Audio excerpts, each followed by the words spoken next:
A woman gave a free haircut to a veteran and was fired by her boss. 30 minutes later, the mayor arrived. Don't forget to subscribe to the Stories of Life's Acts channel. And before we continue this story, let us know where you are from. If you enjoy stories like this, make sure to subscribe as we release videos every day at 12:30 p.m. The story begins on an afternoon in a small town in America where there is a simple yet cozy barbershop. Sarah, a young 23-year-old girl, works at this barbershop. She loves her job because it is not just work, but also a place where she can socialize, chat, and help people. Sarah particularly feels close to veterans because her father was a former soldier, and she has always respected those who sacrificed for their country. That day, the barbershop was relatively empty and the atmosphere was peaceful. Suddenly, an elderly man walked in. He had silver hair, worn-out clothes, and a face deeply marked by time. Although he said nothing, his eyes conveyed strength and experience. Sarah noticed that he seemed tired and had not been well taken care of. In fact, she had heard that he was a veteran who had served in the Vietnam War many years ago. Sarah smiled and greeted him. "Hello, sir. How can I help you today?" she asked in a gentle, friendly voice. The man looked at her for a moment before slowly sitting down in the barber chair. "I want a haircut," he replied, his voice deep but somewhat weary. Sarah began preparing the haircutting tools, feeling a deep sense of empathy. As she carefully cut each lock of hair, the man began to tell his story. He said that he had been a soldier in the Vietnam War, spending many years away from home, with no time to rest or take care of himself. "For many years, I didn't have time to take care of myself, even to get a haircut," he shared. "Now I am old, my hair has turned gray, but I just want to have a haircut like everyone else." Sarah listened to him, feeling the harshness of what he had gone through. She couldn't help but feel sorrow for the sacrifices he and other soldiers had endured. Sarah quietly told herself that this was an opportunity for her to do something meaningful for him. She decided to cut his hair for free, without charging him. As Sarah carefully cut the man's hair, he began to share more about his life. He said he had joined the Vietnam War when he was very young, in the 1960s, during a time when the country was facing great challenges. "I was just an 18-year-old boy when I was called to serve," he recalled. "At that time, I did not fully understand what I would face. I just knew that I had to fulfill my duty to fight for the freedom of the country." His years in the military were an unforgettable part of his life. He spoke about the brutal battles, the comrades who had sacrificed their lives beside him, and the hardships he had to endure. "It wasn't easy at all," he said, his voice choking with emotion. "I lost many friends, and there are memories I will never forget." When the war ended, he returned to his hometown, but life was not as he had hoped. The scars from the war were not just physical, but emotional wounds that he carried with him for life. "After I returned, I could not find a stable job. People looked at me as if I were a stranger. I tried to fit in, but maybe I had lost too much in the war." Sarah listened intently to every word he said, feeling the sorrow in his voice. She couldn't imagine what he had gone through. She knew that every soldier carried stories that could never be fully told, painful memories, great sacrifices, and long-lasting loneliness that only those who had experienced it could truly understand. "That is why my hair grew out like this," he said, running his hand through his silver hair. "I do not have anyone to take care of me, no one to help me. Sometimes I feel like I have been forgotten." Sarah looked at his face, sensing the loneliness and loss in his eyes. She silently thanked the opportunity to listen to his story that day. She realized that what she was doing wasn't just cutting his hair. It was an act of gratitude towards the veterans who had sacrificed for their country. She looked at him and gently said, "You have done so much for this country. This is just a small thing I can do to help you feel better." She continued cutting his hair, but in her heart, she felt a deep respect for the old soldier sitting before her. As Sarah cut his hair, she felt her heart draw closer to his. Each snip took away long locks of hair, slowly leaving behind memories of a difficult time.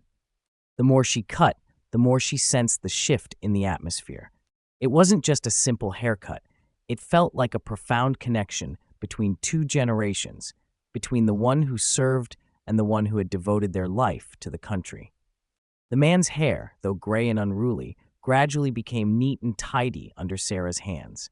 He looked into the mirror, his eyes showing a hint of surprise. "I never thought I would have a haircut like this again," he said, his eyes lighting up as he saw his reflection. Sarah smiled gently. "You must feel quite different, right?" she asked, continuing to cut while keeping an eye on the mirror to make sure she was cutting it the way he wanted. The man nodded. "Yes, it feels like I've become a little younger again," he replied in a warm voice with a bit of relief in it.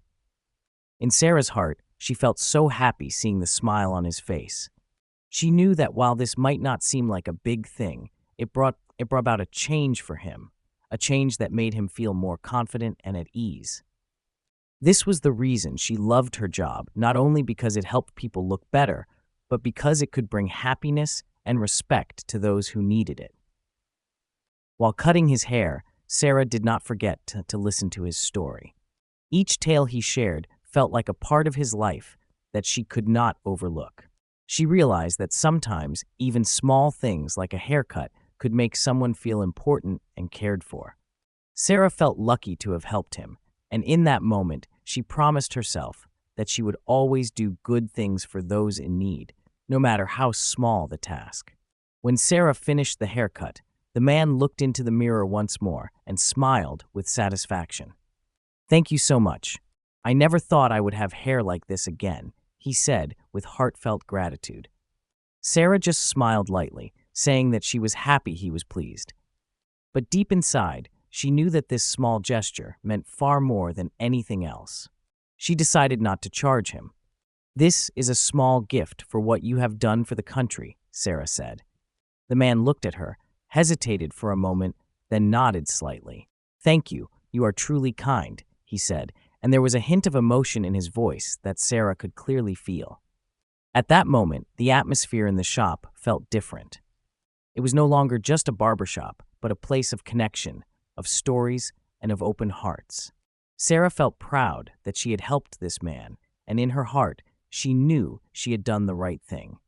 About 30 minutes later, as Sarah was cleaning up her tools and preparing for the next customer, the door to the shop opened, and Mrs. Miller, the shop owner, stepped in. She immediately saw the elderly man standing up from the chair, his hair neatly cut, and Sarah smiling at him. Mrs. Miller's eyes instantly grew cold. She stared at Sarah, unable to hide her anger. "Sarah!" ! She shouted, her voice sharp as a knife. Sarah was startled and turned around, not understanding what was happening. Mrs. Miller quickly walked over and pointed at the man who was about to leave the shop. "What do you think you are doing? You cut his hair without charging him?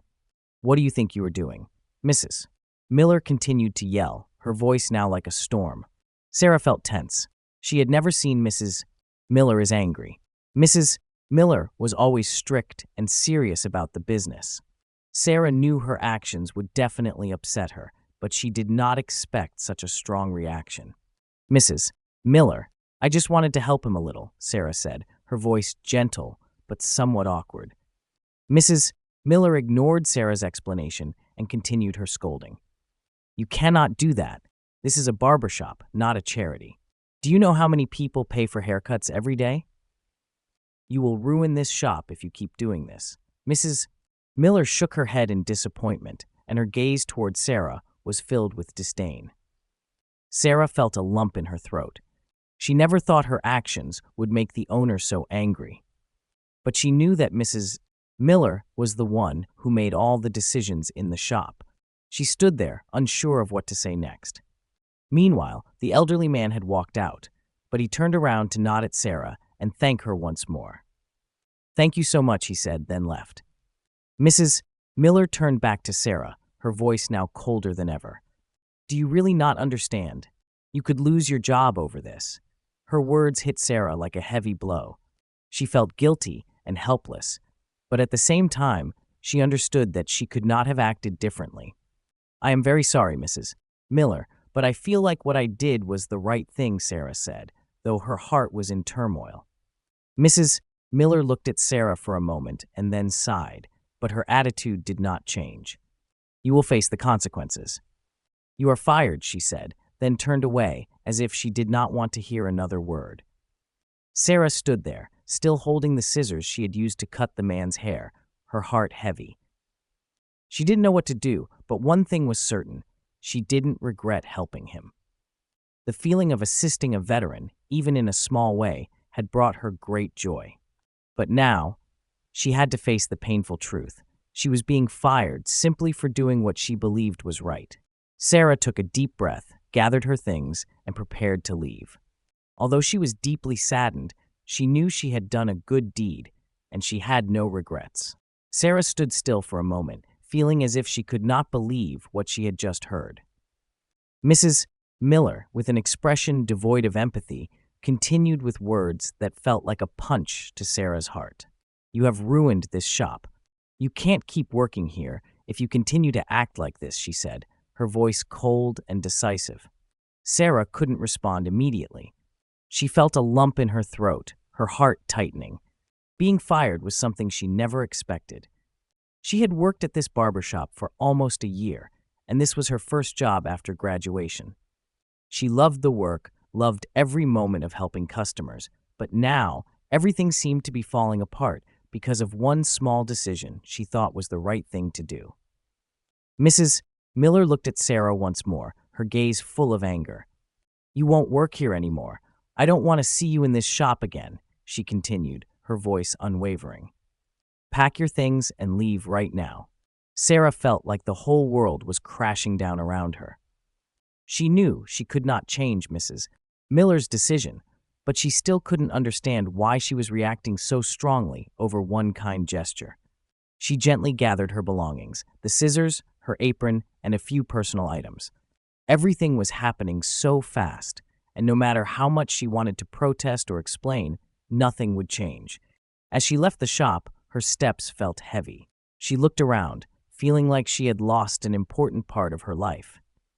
The image of the veteran's hair still haunted her mind, and his words of gratitude made her feel warm inside. But now, she had to face the difficult truth that she no longer had a job. She walked a short distance and then stopped by the sidewalk, feeling weighed down. However, a part of her still felt proud of helping the man. She did not regret her actions, even though Mrs. Miller disagreed. "I did the right thing," she told herself. "I helped someone in need, and that is the most important thing." The feeling of being fired could make anyone feel disappointed, but for Sarah, it made her realize that sometimes life requires us to make difficult decisions in order to stand by the values we believe in.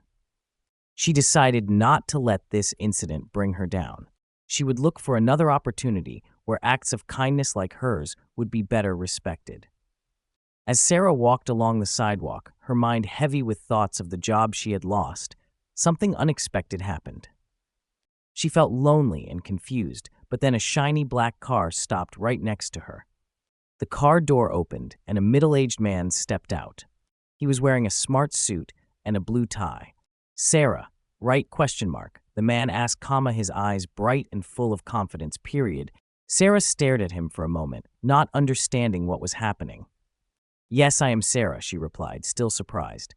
"Hello, I am Michael Thompson, the mayor of this city," he said, extending his hand to greet her. Sarah was so shocked that she could not speak. The mayor? Why did he know her? She was just a regular hairdresser, nothing special at all. "Why, you are the mayor?" Sarah hesitantly asked again. "Yes, I am. I just heard about your story, Mr. Thompson continued, his voice full of concern. "I was informed about how you helped a veteran for free and got fired for it. Would you like to talk for a moment?" Sarah stood still for a moment, feeling as though she could not believe what she was hearing. The mayor of the city knew about her ? Everything seemed to be happening so fast, and she couldn't process it all. But the anxiety in her chest slowly faded, replaced by a great sense of curiosity and surprise. "Sure, I would like to hear what you have to say," Sarah finally replied, after gathering her composure. Mr. Thompson invited Sarah to sit in his car. As the car began to move, He told her that over the years, he had always kept an eye on charitable actions in the community and had great respect for those who did good without expecting personal gain. "I've heard from some people in the area that you did something truly wonderful," he said. "Not only did you help a veteran, but you also showed that kindness and respect for those who sacrificed for the country is incredibly important." Sarah listened, feeling a bit flustered but also very touched. "I just did what I felt was right," she said. "It wasn't anything big. No, it was a very big gesture, Mr. Thompson replied, his gaze sincere. "You didn't deserve to be treated like that. Your actions deserve to be praised, and I believe you will have better opportunities in the future." Sarah remained silent for a moment, a mix of emotions stirring within her. She never expected her small act to gain such attention, and now the mayor of the city was sitting next to her, saying he wanted to help her. When the car stopped in front of a large building, Mr. Thompson turned to Sarah and said, "I would like to invite you to a community event we are hosting next week. It will be a great opportunity for you to connect with people in the community, and I also want to recognize your actions in front of everyone." Sarah still couldn't believe what she had just heard, but she could feel the sincerity in his invitation. "Thank you so much," she said, her voice full of emotion. The mayor smiled and nodded. "No need to thank me. You deserve this recognition." Sarah's heart began to beat faster, and a new sense of hope started to bloom inside her. She realized that sometimes even small acts of kindness and doing the right thing could lead to unexpected opportunities. She didn't know what the future would hold, but at least she felt she wasn't alone on this journey. The following week, Sarah stood at the entrance of a large auditorium, her heart full of nerves, but also hope. Just as Mayor Thompson had said, she was invited to the community event, where people would gather to share stories of kindness in the community. She never expected that her small act would bring her here, to an event attended by many important and prominent figures from the city. As she walked in, Mrs. Miller, her former boss, was standing in a corner of the auditorium. She looked at Sarah with a confused expression, but did not say anything. Sarah no longer felt angry or sad. She knew that Mrs. Miller simply saw life in her own way. She couldn't change that, but she had decided not to let those challenges hold her back. She smiled and walked forward. The event began, and Sarah could feel her heart racing. Mayor Thompson stepped up to the podium, smiling as he looked around the room. "Today, we gather here to honor those who have done good in the community," he said, his voice filled with respect. "We will recognize someone who did something truly admirable this past week." Then he turned to Sarah, his gaze full of honor. "Sarah, please stand up and receive this recognition from all of us. You helped a veteran without expecting anything in return, simply because you believed doing what is right is what matters most. Your actions have shown that kindness is not only a gift, but also a hope for those who need care." The crowd in the auditorium applauded enthusiastically, and Sarah felt her heart warm like never before. She stood up and walked toward the podium with slightly shaky legs, but filled with pride. She received a small reward, a medal, and a compliment from the mayor, but the most important thing was the feeling of being acknowledged by everyone. Happy tears quietly fell down her face. Sarah knew she did not need recognition to do good, but in this moment, standing among people she never expected to meet, she felt loved and respected. She was no longer an outsider, but a part of a community where acts of kindness were valued. After the event, Sarah received many congratulations and thank yous from everyone. Her new friends, people who had been involved in community activities, came up to her and chatted. She felt like she was welcomed into a new family, where everyone helped each other and kindness and care were always cherished. As for Mrs. Miller, when the event ended, she approached Sarah again with a gentle smile. "I have been thinking about what happened, and I am sorry," she said, her voice no longer cold. "I may have been wrong to fire you. You did the right thing. I hope you continue to do good." Sarah looked at her, smiled, and said, "Thank you. I understand, and I won't let those things stop me." In the end, Sarah realized that no matter what difficulties or challenges she faced, what mattered most was doing what came from the heart. She had found confidence in herself and in the community around her. From now on, she would continue to help those in need, and no matter where life took her, she would always remember that kindness can change the world. Thank you all for watching until the end. If you enjoyed the video, do not forget to subscribe to the channel and turn on notifications so you never miss out on the best stories. See you in the next one.